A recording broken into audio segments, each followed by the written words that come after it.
Hello guys, welcome to our YouTube channel target with में स्वागत है। मित्रों आज का वीडियो जो आप लोग के लिए वेरी वेरी मोस्ट इंपॉर्टेंट साधन देख सकते हैं। आप लोग के सामने स्क्रीन भी दिख रहा है।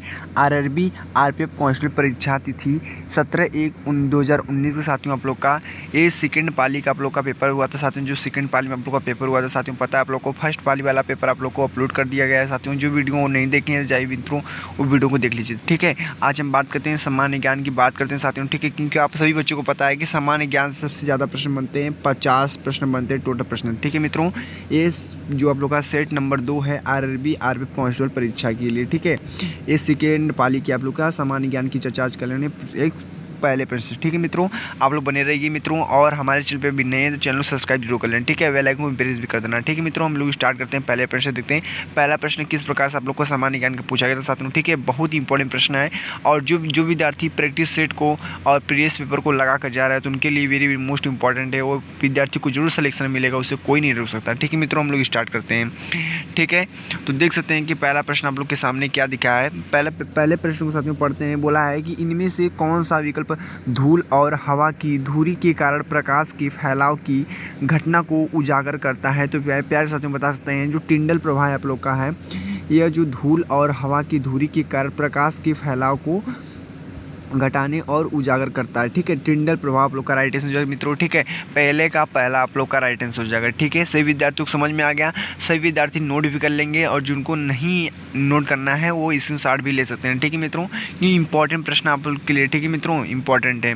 हम चलते हैं अगले प्रश्न को देखते हैं। ठीक है, अगला प्रश्न आप लोग के सामने मित्रों पढ़ सकते हैं। दूसरा प्रश्न हमारा क्या है। दूसरा प्रश्न बोला है कि निम्नलिखित में से किस समिति को चालू आर्थिक समिति कहा जाता है। तो देख सकते हैं आप लोग के सामने जो आप लोग का राइट आंसर चौथा वाला है, प्रचलन समिति आप लोग का राइट आंसर साथियों। क्या प्राकलन समिति आप लोग का राइट आंसर हो जाएगा। ठीक है मित्रों, हम लोग स्टार्ट करते हैं तीसरे प्रश्न साथियों पढ़ते हैं। तीसरा प्रश्न क्या है हम लोग को, क्योंकि इस वीडियो में साथियों हम 50 प्रश्नों को भी टोटल पढ़ेंगे। ठीक है, निम्नलिखित में से कौन सा शब्द बैडमिंटन खेल से संबंधित है साथियों। ट्राप आप लोग का बैडमिंटन से संबंधित है। ठीक है, ड्राप। ठीक है, ड्राप आप लोग का राइट आंसर हो जाएगा। ठीक है, चौथा प्रश्न क्या पढ़ सकते हैं कि चौथा प्रश्न है कि राज्य मानवाधिकार आयोग के अध्यक्ष और सदस्यों को कौन हटा सकता है। तो साथियों राष्ट्रपति हटा क्या राष्ट्रपति जो है वह हटा सकता है। ठीक है, राष्ट्रपति आप लोग का चौथा प्रश्न का आंसर हो जाएगा। ठीक है, हम चलते हैं पांचवा प्रश्न साथियों देखते हैं। ठीक है मित्रों, पांचवा प्रश्न क्या है साथियों पढ़ते हैं। पांचवा प्रश्न साथियों क्या है, निम्नलिखित में से किस राजवंश ने वेसर शैली के मंदिर वास्तुकला की शुरुआत की थी। तो चालुक्य ने किया था। ठीक है, चलते हैं आगे देखते हैं। छठा प्रश्न हमारा क्या है। छठा प्रश्न को पढ़ते हैं। छठा प्रश्न आप लोग के सामने है। परमाणु केंद्र में परमाणु संख्या की कुल संख्या होती है प्रोटॉन। ठीक है, सातवां प्रश्न क्या है, किसी सर्वाधिक तन्य धातु कहा जाता है। तो सोना को कहा जाता है मित्रों। अगला प्रश्न पढ़ते हैं। न्यूटन के दूसरे गति के नियम के अनुसार किसी वस्तु पर लगने वाला बल जो होता है उत्पाद से हटा दिया जाता है। तो पदार्थ त्वरण। ठीक है, पदार्थ त्वरण आप लोग का राइट आंसर। ठीक है मित्रों, तीसरा प्रश्न आप लोग का अच्छा राइट आंसर होगा। ठीक है, 8 प्रश्न का तीसरा आप लोग का राइट आंसर हो जाएगा। ठीक है, हम लोग 8 प्रश्नों को बहुत ही अच्छे से पढ़ लिए साथियों। सभी बच्चे स्क्रीनशॉट ले लें। ठीक है, सभी बच्चे स्क्रीनशॉट ले लें, क्योंकि आप लोग के लिए वेरी मोस्ट इंपॉर्टेंट मित्रों। ठीक है, अब हम चलते हैं 9वें प्रश्न साथियों। ठीक है, 9वां प्रश्न हमारा क्या है, किस प्रकार से 9वां प्रश्न पूछा गया साथियों। ये आप लोग का जीके जीएस का पोर्शन है। ठीक है, जीके जीएस का पोर्शन है साथियों, वेरी मोस्ट इंपॉर्टेंट है जीके जीएस का। ठीक है, क्योंकि आप लोग को पता है जीके जीएस में आप लोग के अच्छे खासे मार्क्स भी मिल जाते हैं। ठीक है, आगे चलते हैं। 9वां प्रश्न पढ़ते हैं। 9वां प्रश्न निम्नलिखित में से कौन सी रबी की फसल है। तो रबी की फसल जो आप लोग का गेहूं जो आप लोग साथियों है, गेहूं जिसको गेहूं बोलते हैं, गेहूं होता है रबी की फसल होता है। ठीक है, गेहूं रबी की फसल होता है। ठीक है, अब चलते हैं आगे क्या है, जवादी और शिवराय पहाड़ियाँ भारत के किस राज्य में स्थित है। तो साथियों तमिलनाडु। कहाँ में, तमिलनाडु में स्थित है। ठीक है, तमिलनाडु में स्थित साथियों आप लोग का राइट आंसर हो जाएगा। ठीक है, आगे चलते हैं। 11वां प्रश्न को पढ़ते हैं मित्रों। 11वां प्रश्न आप लोग के सामने है कि ध्वनि की गुणवत्ता किसके द्वारा निर्धारित की जाती है। तो आवृत्ति की, किसके, आवृत्ति की निर्धारित की जाती है। ठीक है, आवृत्ति। 12वां प्रश्न क्या है। 12वां प्रश्न को पढ़ते हैं कि पाल साम्राज्य का संस्थापक कौन था। पाल साम्राज्य का संस्थापक कौन था मित्रों। तो क्या था, गोपाल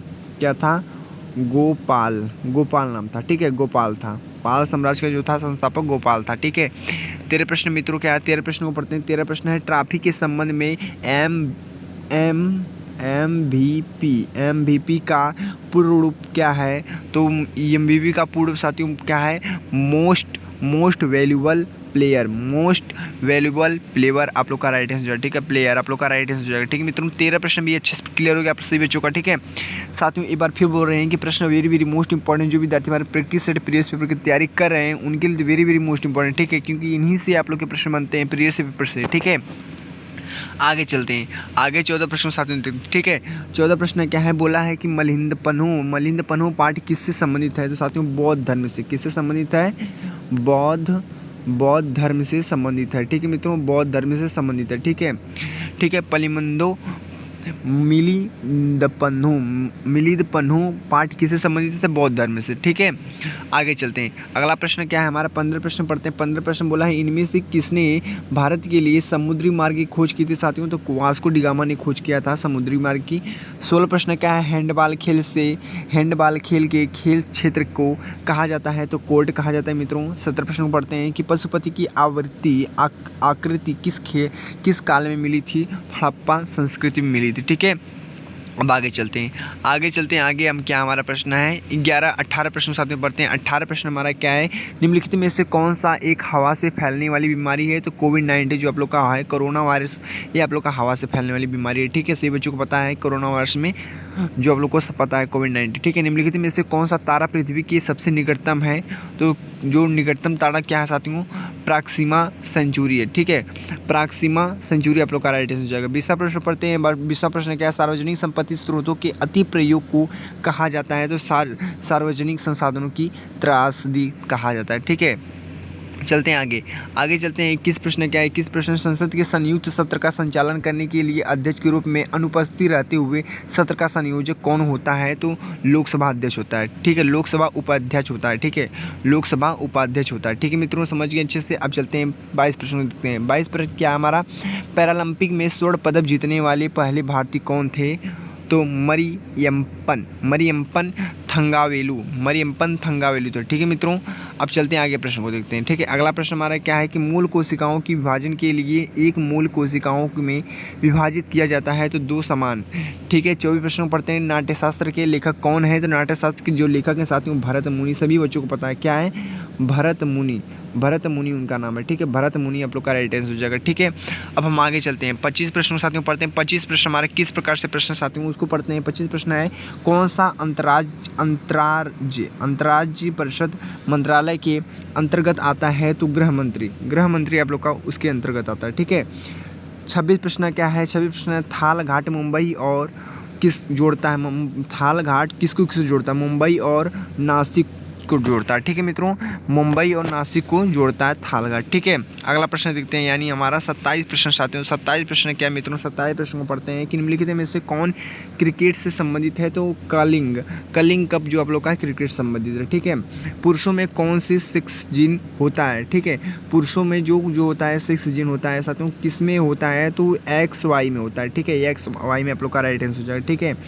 20 प्रश्न साथियों पढ़ते हैं। 20वां प्रश्न हमारा क्या है, इसको भी पढ़ लेते हैं। ठीक है, 20 प्रश्न पढ़ते हैं कि भारत, बेल्जियम और स्पेन में किस प्रकार से संघीय अभ्यास का उपयोग किया जाता है? तो संघीय रूप से प्रशासित विधि का उपयोग किया जाता है। 3वां प्रश्न पढ़ते हैं, निम्नलिखित में से किसे पाटलिपुत्र का नींव रखा था? तो अशोक का रखा गया था। किसको रखा गया था? अशोक को रखा गया था। ठीक है मित्रों, हम आगे चलते हैं। अगला टॉपिक है हमारा, अगला है जो आप लोग का 31वां प्रश्न। 31वां प्रश्न क्या है मित्रों, भारत की आकस्मिक निधि किस अनुच्छेद के तहत आती है? तो अनुच्छेद 267 के तहत आती है। ठीक है, 32 प्रश्न, नाइजर और जिम्बाब्वे में इनमें से किस महाद्वीप में है? तो अफ्रीका आप लोग का राइट आंसर हो जाएगा। ठीक है, अफ्रीका वाला आप लोग को टिक करना है, अफ्रीका वाला आप लोग का राइट आंसर हो जाएगा। हम एक 33 प्रश्न साथ में पढ़ते हैं। 33 प्रश्न जो है, राज्य मानवाधिकार आयोग के अध्यक्ष होते हैं तो उच्च न्यायालय के सेवानिवृत्त मुख्य न्यायाधीश होते हैं। ठीक है, सेवानिवृत्त मुख्य न्यायाधीश होते हैं साथियों। दूसरा आप लोग का राइट आंसर हो जाएगा। 33 का दूसरा आप लोग का राइट आंसर हो जाएगा मित्रों। अब हम चलते हैं आगे चलते हैं 34 प्रश्न साथियों पढ़ते हैं। ठीक है, 34 प्रश्न साथियों पढ़ सकते हैं। 34 प्रश्न हमारा क्या है, निम्नलिखित में से अंतिम मौर्य राजा कौन थे? तो बृहद्रथ थे। ठीक है, बृहद्रथ उनका नाम था, वो जो आप लोग का अंतिम मौर्य राजा थे। ठीक है, अगला है जो देख सकते हैं कि निम्नलिखित में से कौन सा एक नदी बंदरगाह में है? तो बंदरगाह में कोलकाता में है। ठीक है, बंदरगाह कोलकाता में है। ठीक है, अगला प्रश्न देखते हैं 36 जो प्रश्न आप लोग के सामने है, इनमें से किस राज्य में मधुबनी चित्रकला प्रचलित है? तो बिहार में। 37 प्रश्न पढ़ते हैं। अनेक आवृत्तियों के मिश्रण से उत्पन्न ध्वनि को कहा जाता है साथियों? तो आवाज़ कहा जाता है। ठीक है, आवाज़ कहा जाता है। ठीक है, सभी को टिक मारा, जो राइट आंसर उसको लाल पेन से टिक मारा है। निम्नलिखित में से कौन सा महासागर सबसे लंबी तटरेखा वाला है? तो अटलांटिक जो है आप लोग का सबसे बड़ा महासागर है। ठीक है, अटलांटिक। 39 प्रश्न है। 2011 की जनगणना के अनुसार भारत में शहरी जनसंख्या का जो प्रतिशत है साथियों, तो क्या है? 31.16% है। 31.16% है। ठीक है, 40 प्रश्न पढ़ते हैं। 40 प्रश्न क्या है? कौन सा केंद्रीय प्रशासनिक न्यायाधीश कार्य मंत्रालय के अधीन आता है? तो साथियों क्रमिक मंत्रालय उसके अधीन आता है। ठीक है, 41 प्रश्न है। क्या पुरानी जलोढ़ मिट्टी की किस नाम से जाना जाता है? तो जो पुरानी जलोढ़ मिट्टी थी साथियों, उसको खादर के नाम से जाना जाता है। ठीक है, खादर के नाम से। ठीक है, गांव शहर में जो सभी लोग जानते हैं खादर के नाम से। ठीक है, अगला प्रश्न आप लोग के सामने है 42 प्रश्न साथियों। 42 प्रश्न है। वृक्षासन युग में क्या स्थिति दर्शाता है? तो पेड़ पे सभी लोग वृक्ष के पेड़ को जो बोलते हैं साथियों, जो वहाँ पे योग किया जाता है, जो स्वस्थ होता है एक प्रकार से। ठीक है, 43 प्रश्न क्या है? डोलू कुनिथिया में एक प्रसिद्ध लोक संगीत परंपरा है? तो इसका आंसर आगे है साथियों। इसका आंसर क्या है? आगे है, देख सकते हैं। इसका आंसर क्या है? इसका आंसर साथियों कर्नाटक आप लोग का राइट आंसर हो जाएगा। ठीक है मित्रों, कर्नाटक वाला आप लोग का राइट आंसर हो जाएगा। ठीक है, कर्नाटक आप लोग का राइट आंसर हो जाएगा। ठीक है, 43 प्रश्न का कर्नाटक आप लोग का राइट आंसर हो जाएगा। हम 44 प्रश्न पढ़ते हैं कि राष्ट्रीय मानवाधिकार आयोग की स्थापना कब हुई थी? तो 1993 में हुई थी। ठीक है, 1993 में हुई थी। कौन सा राष्ट्रीय मानवाधिकार आयोग की स्थापना? ठीक है मित्रों, आगे चलते हैं। 45 प्रश्न पढ़ते हैं। 45 प्रश्न जो आप लोग के साथियों, भारतीय योजना के वास्तुकार के रूप में किसे जाना जाता है? तो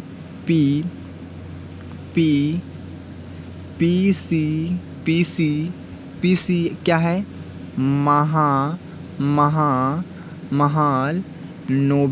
महालनोबिस उनका नाम था। ठीक है मित्रों, महालनोबिस उनका नाम था। इसको आप लोग को रट लेना है। ठीक है, महालनोबिस उनका नाम था। ठीक है, पीसी महालनोबिस उनका नाम था साथियों। हम चलते हैं 46 प्रश्न साथियों, देखते हैं टाइम वेस्ट ना करते हुए। वैसे बाजार को क्या कहते हैं जिसमें कम विक्रेता एवं अधिकार खरीदार होते हैं? तो साथियों उसको बोलते हैं अल्पाधिकार। ठीक है, अल्पाधिकार बोलते हैं। ठीक है, 46 प्रश्न भी अच्छे से क्लियर हो गया आप लोग को। चलते हैं 47 प्रश्न को। ठीक है मित्रों, 47 प्रश्न पढ़ सकते हैं। 47 प्रश्न हमारा क्या है? भारत सरकार के माध्यम से खाद्यान्न खरीदी है?